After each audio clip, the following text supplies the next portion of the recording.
할렐루야. 주기도문 오늘 첫 번째, 하늘에 계신 우리 아버지여 라는 제목으로 함께 은혜를 나누겠습니다. 우리가 어디 여행 갈 때 보면은 집에 문을 꼭 걸어 잠그고 집 단속을 잘 해놓고 가지 않습니까?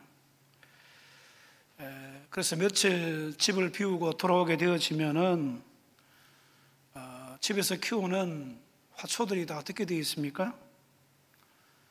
마치 소금에 절인 배추처럼 힘없이 고개 숙인 채 시들어 있는 것을 보게 되어집니다.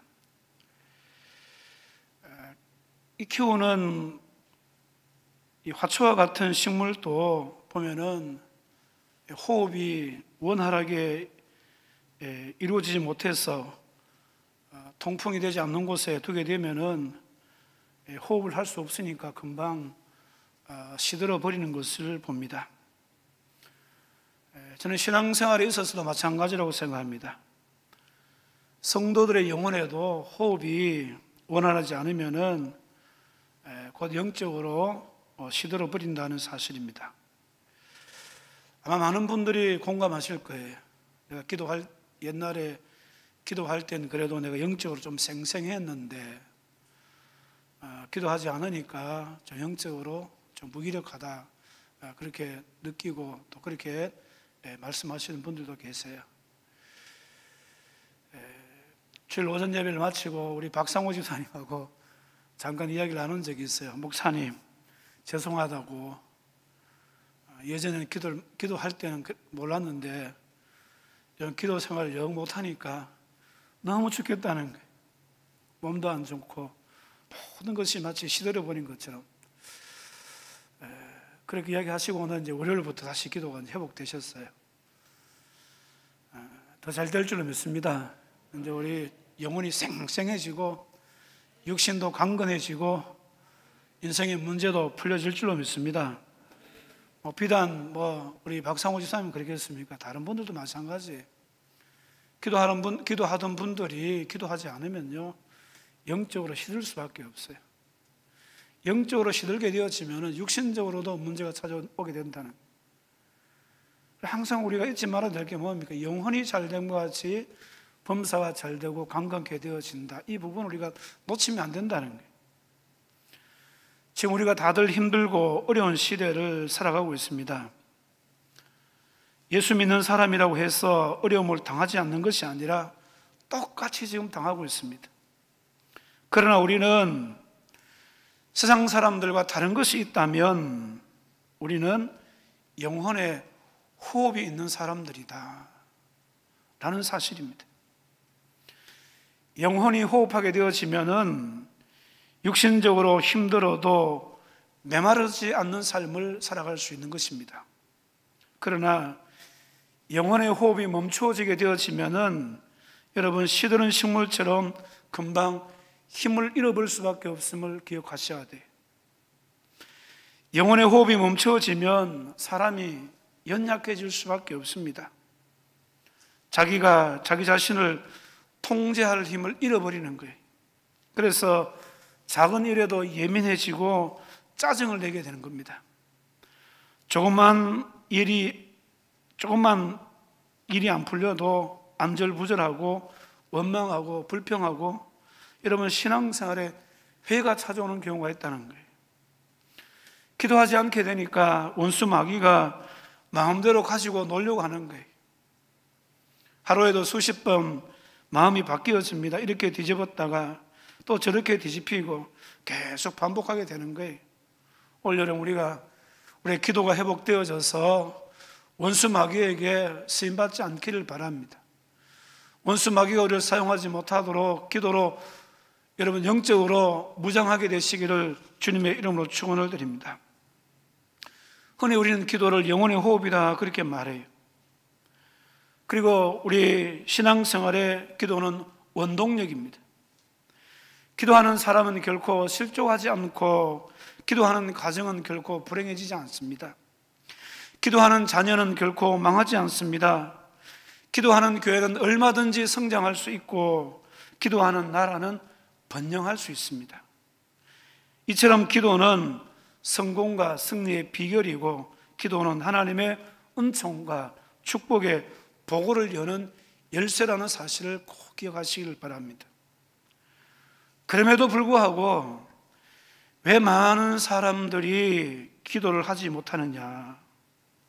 그것은 바로 기도의 중요성을 깨닫지 못하는 까닭이며 기도의 비결을 알지 못하기 때문입니다.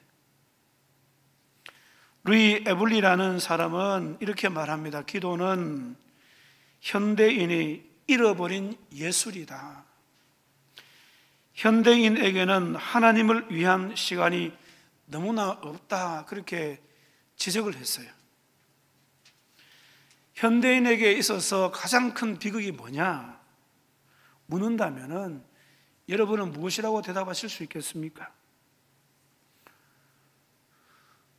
지금 우리가 살고 있는 이 시대가 가장 비극이 뭐냐 물어보신다면 여러분 뭐라고 대답하시겠어요? 경제 문제? 에너지가 부족한 문제? 물 부족 문제? 아니면 식량 문제입니까? 또 핵에 우리가 위협을 당하고 있습니다만은 핵의 위험입니까? 아니면 지금 직접적으로 겪고 있는 코로나의 위험입니까? 이 많은 어떤 문제들을 아마 어떤 비극적인 삶의 원인이다, 아마 그렇게 생각하시는 분들이 계실 거예요. 그러나 여러분, 더 근본적인 문제는 기도할 수 있는 마음을 상실한 데 있다는 것을 여러분 기억하셔야 됩니다. 기도를 상실한 현대인은 삶의 무의미성과 공허함에 사로잡혀서 살아갈 수밖에 없습니다. 그러므로 우리는 기도의 중요성을 깨닫고 기도의 능력을 회복하며 기도의 승리자가 될 수 있기를 주님의 이름으로 축원을 드립니다. 기도가 회복되어지고 여러분, 기도로 말미암아서 우리 영혼이 다시 일어서야 돼요.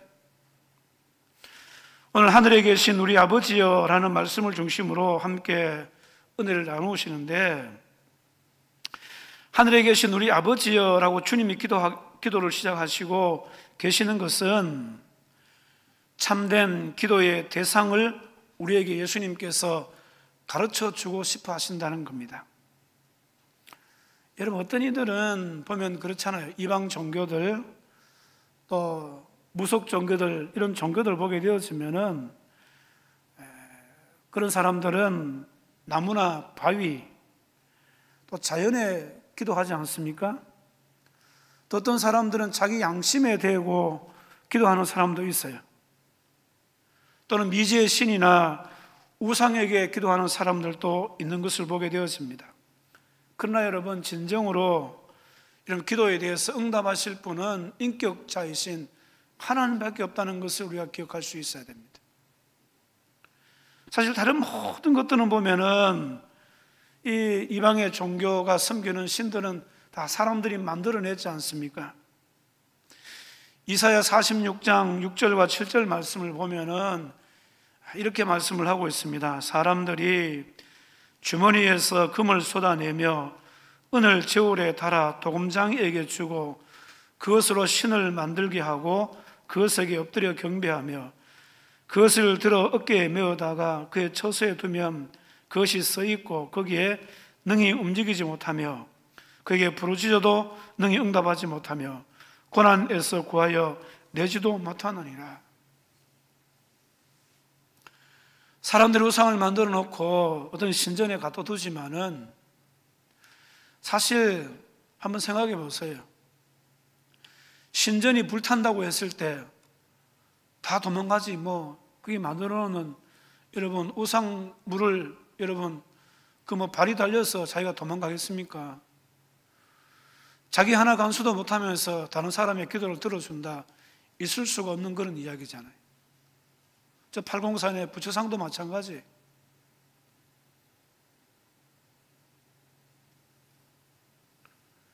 겨울에 눈이 와서 부처상에 그 머리 위에 눈이 하얗게 쌓여도 자기 손으로 눈 하나 치우지 못하는데 그런 우상이 어떻게 사람들의 기도에 대해서 응답해 줄 수 있느냐 이 말이죠. 오늘 여러분 우리의 기도에 대해서 응답하실 분은 여러분 인격자이신 하나님밖에 없습니다. 하나님은 여러분 인격적인 분이시기 때문에 우리의 기도에 대해서 들으시고 또 말하신다는 사실입니다. 오늘 여러분 우리가 기도해서 그 주님의 음성을 듣고 날마다 믿음으로 살아갈 수 있는 우리의 삶들이 꼭 되실 수 있기를 주님의 이름으로 축원을 드립니다. 밀러라는 신학자는 하늘에 계신 우리 아버지여라는 이 첫 번째 기도문은 기도의 황금문이다 그렇게 이야기했어요. 누구나 하나님 앞에 자신의 마음의 문을 털어놓고 영적인 깊은 교제를 나누기를 원한다면 여러분 예수님처럼 이 기도의 황금문을 통과해야 됨을 말씀하는 거예요. 누구든지 이 기도의 황금문을 열고 들어가게 되어지면은 만왕의 왕 되시고 창조주 되시는 하나님 아버지를 만날 수 있으며 우리 마음의 소원에 그 기도 제목도 하나님 아버지께 알릴 수 있다는 사실입니다. 그렇기 때문에 우리 앞에 항상 여러분 놓여져 있는 이 기도의 황금문을 주저하지 말고 여러분 항상 들어가서 예수님의 이름으로 기도할 수 있는 우리 모든 성도가 되시기를 주님의 이름으로 축원을 드립니다. 진정한 우리의 기도의 대상이시고 응답하시는 하나님 아버지가 누구시냐? 오늘 예수님께서 선명하게 우리 가르치고 계십니다. 하늘에 계신 우리 아버지여 라고 이야기할 때 하늘에 계신 이 말씀은 어떤 말씀인가 하면은 이 하늘이라는 이 개념은 여러분 단순한 어떤 공간적인 그런 의미를 두고 하시는 말씀이 아니에요. 만약에 어떤 공간적인 그런 의미를 가지고 예수님께서 말씀하셨다면은 그것은요 잘못된 거예요. 그렇게 생각하면 잘못된 거예요. 왜냐하면은 하나님을 지역적이고 어느 한 곳에만 머물러 계신 그런 분으로 하나님을 한정할 수 있기 때문에 그래요.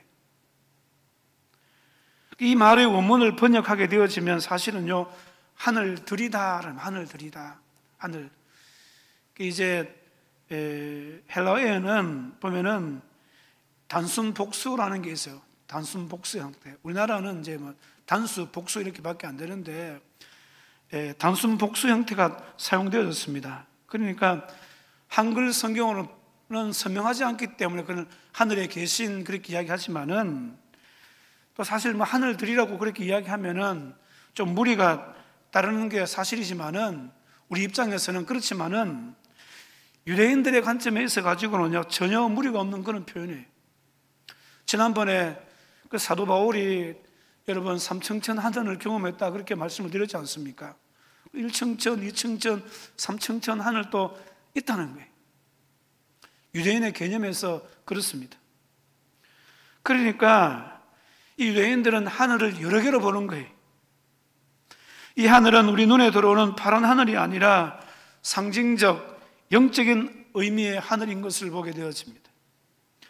바로 하나님이 계시는 신적인 공간들, 또 하나님의 존재의 초월성, 특히 하나님께서 계시는 천국을 뜻하는 것으로 이해할 수 있습니다.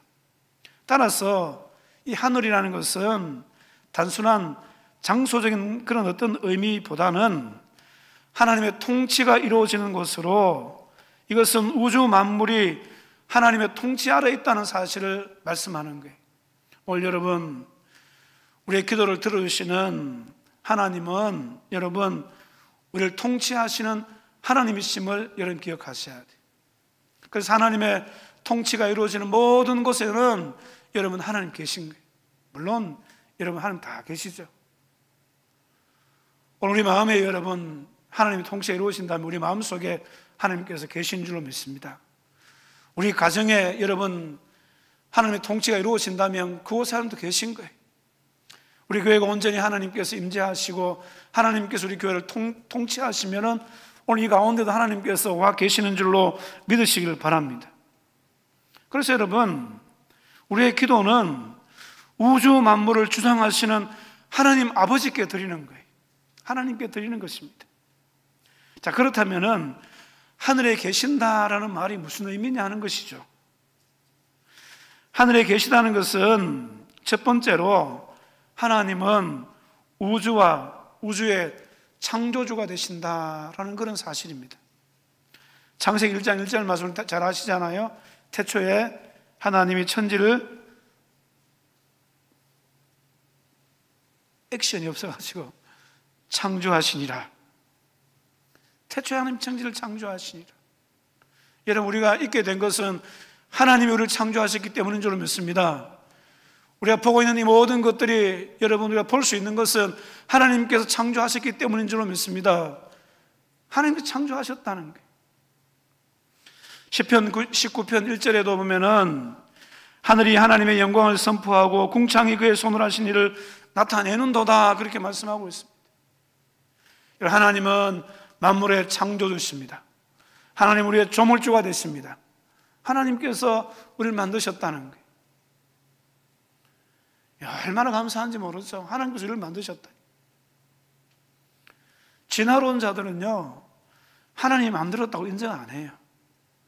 아주 오래전에 그 무생물이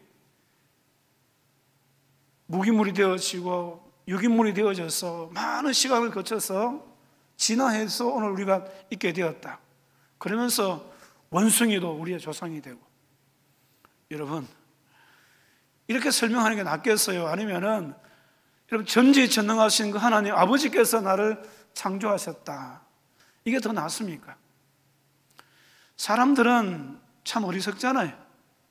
스스로를 비하시키는 거예요. 자기 조상이 무생물, 좀 가깝게는 원숭이. 원숭이와 조상 되면 좋겠어요? 만약에 진화되어졌다면 어떤 중간 단계가 있어야 될 텐데, 여러분, 아직까지 중간 단계의 화석이 발견되어진 적이 없어요. 이게 사람도 아니고 원숭이도 아닌 어떤 중간 단계에 보신 적 있습니까? 눈에 뻔히 보이는 거짓말을 많은 사람들이 진짜라고 믿고 있어요. 올 여름 우리는 선명히 하나님 말씀을 믿어야 될 줄로 믿습니다. 태초에 하나님께서 천지를 창조하셨습니다. 오늘 우리를 창조하셨어요. 우리 눈에 보여지는 모든 것을 창조하신 분이 바로 하나님이심을 여러분 기억하셔야 돼요. 그래서 예수님께서 하늘에 계시다, 그렇게 이야기하시는 거예요. 두 번째로 하나님이 계시다는 뜻은 무엇인가 하면은 하나님은 전지전능하신 분이다, 전능하신 분이다라는 사실이에요. 하나님은 전지전능하신 하나님이십니다. 모든 것을 다 알고 계신 분이세요. 우리의 일거수일투족도 하나님께는 다 알고 계십니다.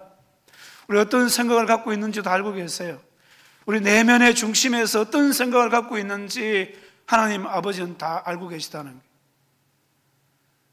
그래서 그분을 우리가 속일 수 없다는 이야기죠. 그리고 전능하신 분이십니다. 창조주 하나님 모든 것을 만드셨고 모든 것을 다 가지고 계신 분이십니다.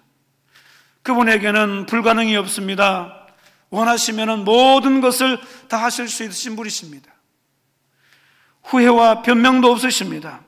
모든 면에서 그 능력과 지혜와 다함이 없는 완전자이심을 여러분 기억하셔야 돼요.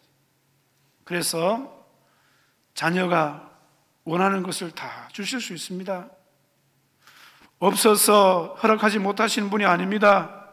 무력하고 무능해서 자식을 공궁에 빠뜨리는 그런 분이 아닙니다. 더욱이 자식들을 무능하게 만드시는 그런 분도 아니에요. 불행하게 만드시는 분도 아닌 줄로 믿습니다. 하나님은 이루지 못할 것이 없는 전지전능하신 하나님이심을 믿으시기를 주님의 이름으로 축원을 드립니다. 가끔씩 그런 분을 보잖아요.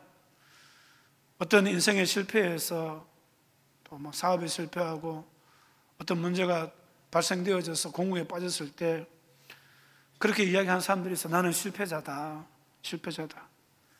하나님 믿어도 별 수 없네. 그렇게 말하시는 분들이 종종 있어요.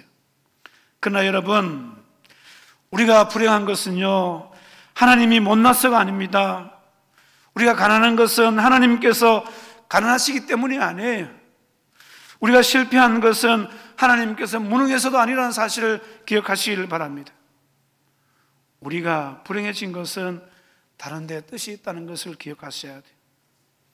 비록 잠깐의 과정을 통해서 이런 우리의 문제가 무엇인지를 발견하도록 하시고 하나님께 더 가까이 나가도록 하시는 하나님의 뜻이 저는 그 속에 분명히 있다고 생각되어집니다. 이 잠깐의 과정을 통과하게 되어지면은 반드시 하나님께서는 우리 아버지가 되시기 때문에 더 좋은 것으로 우리에게 만족하게 해주실 분이심을 여러분 기억하셔야 돼요. 전능하신 하나님이시기 때문에 그렇습니다.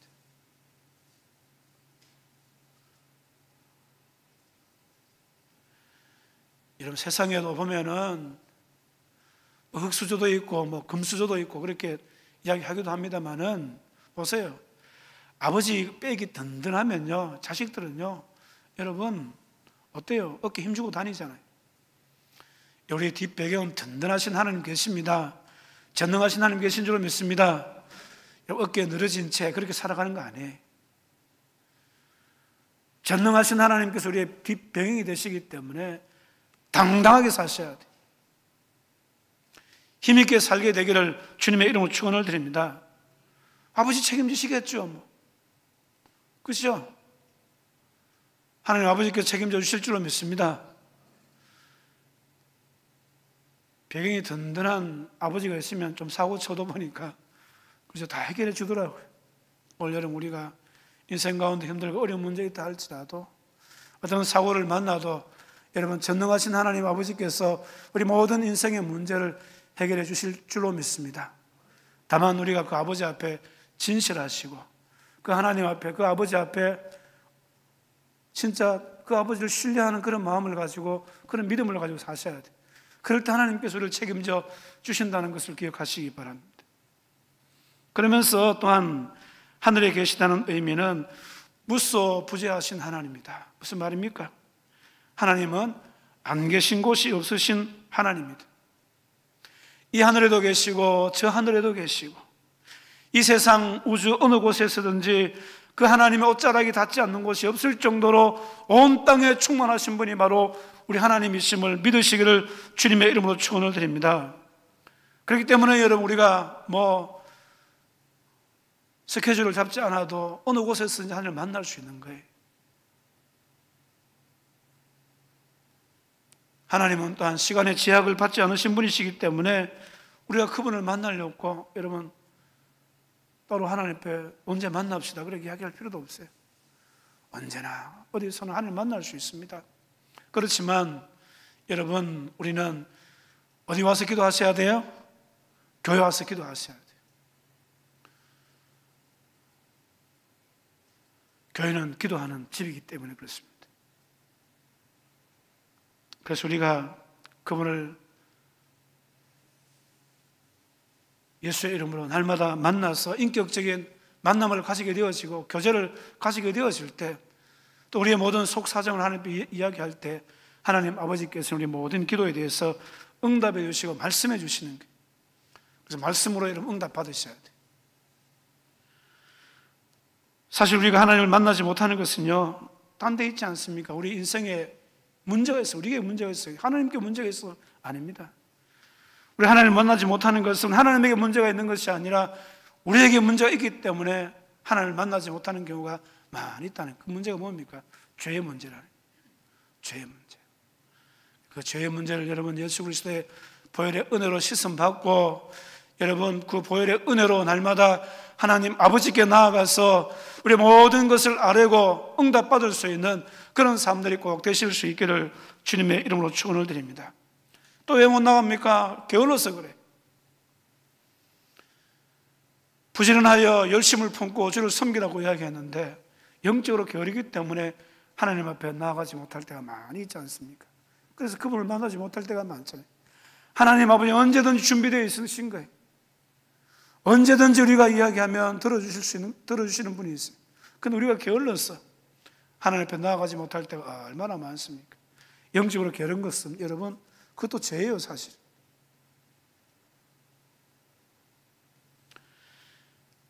바라기는 천지를 창조하시고 전능하신 무소부재하신 그 하나님 아버지를 여러분 꼭 믿으시고, 여러분 기도의 황금문을 열고 들어가서 그 하나님 앞에 간절히 기도함으로 말미암아서 응답받아서 영혼이 잘되고 범사가 잘되는 그런 삶을 살게 되기를 주님의 이름으로 축원을 드립니다.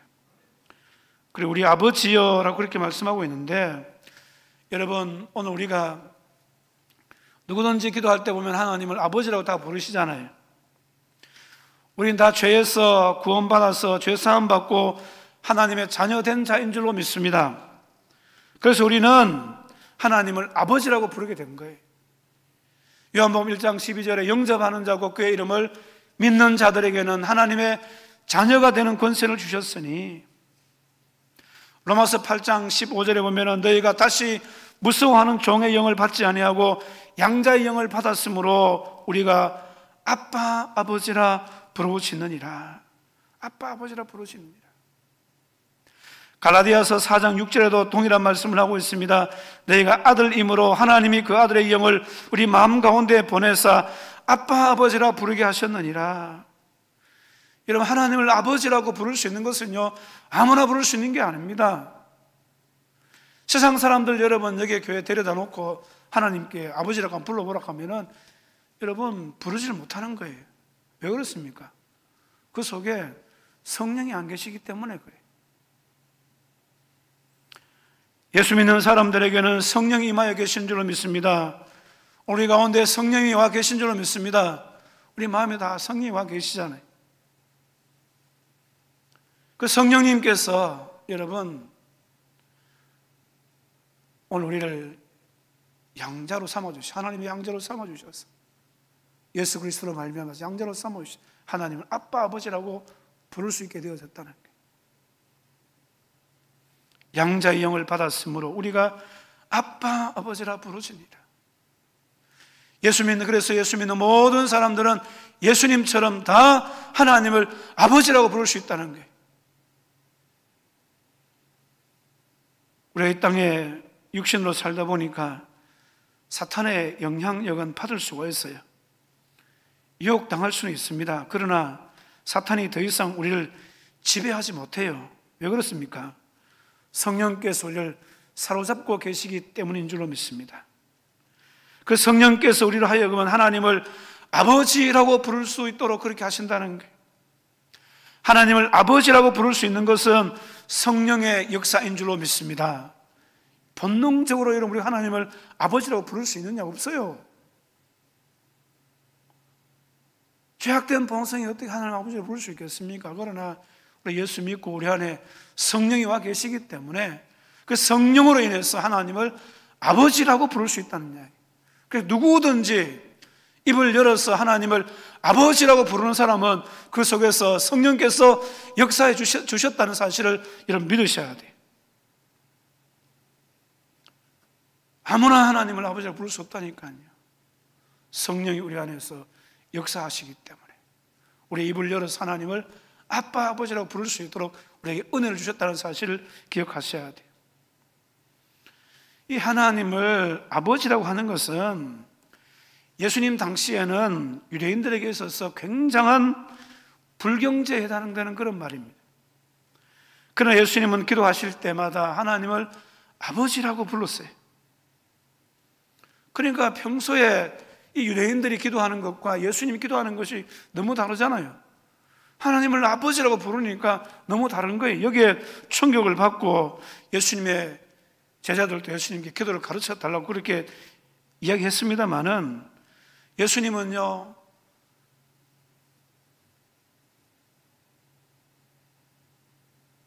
그 십자가에 달렸을 때 그 고통 가운데 하나님을 아버지라고 사실 부를 수 없었어요. 그때는 하나님이라고 불렀어요. 그 외에는요, 전부 다 하나님 앞에 기도할 때 아버지라고, 더 원문적으로 가까운 말은 아빠 아버지라고 하나님께 나아가서 기도했다는 거예요. 예수님은 십자가상에서 엘리 엘리 라마 사박다니, 나의 하나님 어찌하여 나를 부르셨나이까, 이 기도를 제외하고는 대부분의 기도에서 하나님을 아버지라고 불렀다는 사실입니다. 십자가상에서 인간의 죄를 짊어지고 낮아질 대로 낮아져서 죄로 인해서 저주의 대상이 되고 하나님과의 관계가 완전히 끊어진 상태에서는 예수님은 하나님을 아마 아버지라고 부를 수가 없었을 거예요. 그러나 이것을 제외하고는 모든 경우에 예수님 하나님을 아버지라고 부르셨다는 거예요. 그리고 오늘 우리에게도 그 아버지에 대해서 가르쳐주고 계시지 않습니까?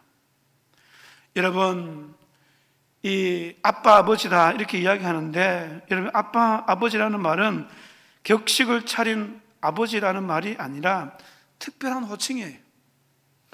아빠라는 말은 이 아람어로 보면은 아바라는 그런 표현입니다. 아바 아버지 할 때 아람어 아바 아버지. 이거는 우리말로 하면 아빠라고 그렇게 이야기하죠. 어린아이들이 격식을 차려가지고 아버지 이렇게 이야기하는 것이 아니라 요즘 보면 대부분 다 아빠라고 그렇게 이야기하잖아요. 옛날에는 뭐 예절을 가르친다고 해가지고 어른들이 보면은 야, 아빠라고 하지 말고 아버지라고 그렇게 이야기해라. 예의도 지키고. 그러다 보니까 그냥 옛날에 우리가 클 때로 보면 아버지에 대해서는 아주 엄격한 아버지, 그런 의미들이 다 있어요. 그렇지만은 본래적인 의미는 아빠 아버지라는 거예요. 아무래도 친근감이 있는, 쉽게 그 아버지 앞에 나아갈 수 있는 그런 호칭이 바로 아빠 아버지다라는 사실입니다. 마치 어린아이가 자기 아버지의 손을 잡고 가면서 다정스럽게 그 아버지를 보면서 아빠라고 부르듯이 우리 하나님 앞에 나아갈 때 이렇게 아빠 아버지라고 부를 수 있다는 사실입니다. 기도를 많이 하시는 분들 보면은 마치 하나님 앞에 어린아이 같아요. 그래서 하나님 앞에 때를 쓰기도 합니다만은, 그 하나님 아버지 앞에 나아갈 때 여러분, 염치와 체면은 다 필요 없어요. 자기 아버지 앞에 나가는데 무슨 염치가 필요 있고 무슨 체면이 필요 있겠습니까? 당시의 유대인들은 하나님에 대해서 생각할 때에 위엄과 두려움의 하나님, 그냥 추상적인 그런 하나님을 생각했다는 거예요. 그러나 하나님을 아버지라고 하는 것은 내 삶 속에 친숙하게 가까이 계신 그 하나님을 예수님께서 표현하고 있다는 거예요. 홀로 계신 것이 아니라 늘 그 하나님 아버지와 함께하는, 이런 하나님께서 아버지가 되시면 너무나 좋지 않습니까? 왜 그렇습니까? 아버지의 것이 전부 다 우리의 것이기 때문입니다. 자녀들이 어느 정도 성숙하게 되어지면은 보면은 옷도 아버지 거, 자식 거 구분 없잖아요. 딸도 마찬가지입니다. 어느 정도 어머니만큼 키가 클 때 장롱 열어가지고 엄마 옷도 꺼내 입고 그렇게 하잖아요.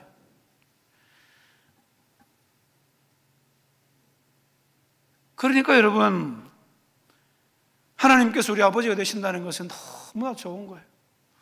그렇기 때문에 여러분, 우리 하나님을 아버지라고 부를 때마다 이런 그런 느낌을 가지고 하나님 앞에 기도하셔야 된다는 거예요. 사랑하는 성도 여러분, 아버지 되시는 하나님은 우리의 모든 것을 들어주실 수 있는 능력 있는 아버지예요. 그 아버지는 든든한 우리의 뒷병이 되시기 때문에 무엇이든지 기도해도 다 들어주실 수 있는 하나님 아버지시다. 옛날에 언젠가 모르는데 제 애기가 저한테 물어요. 아빠, 하나님은 우리가 다 기도하면 다 들어주셔요? 이렇게 물어봤어요.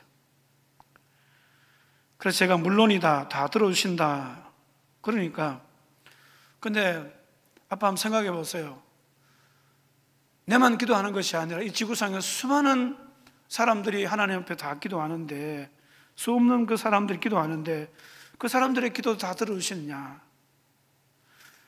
아마 하나님을 그냥 인간적인 그런 아버지 정도로 생각했던 것이 아닌가 그렇게 생각되어지는데, 그때 제가 분명히 이야기했어요. 야, 그러니 하나님이시지 안 그러면 어디 하나님이시겠냐? 여러분, 전혀 이상하지 않습니다.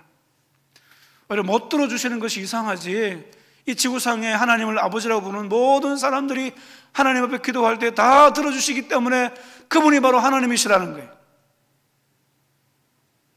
그래, 하나님이 다 들어주신다는데 하나님이신데 뭐가 이상합니까? 원래 우리 모든 기도를 하나님께서 다 들어주신 줄로 믿습니다. 그분이 바로 하나님이십니다. 그분이 창조주가 되십니다.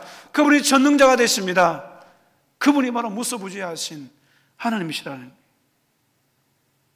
그렇기 때문에 여러분, 하나님 아버지와 좋은 관계를 가지셔야 돼요.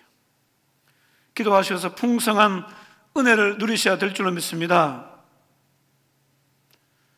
인간 아버지와 자식 관계도 마찬가지잖아요. 관계가 좋으면요, 아버지가 다 풀어놓잖아요.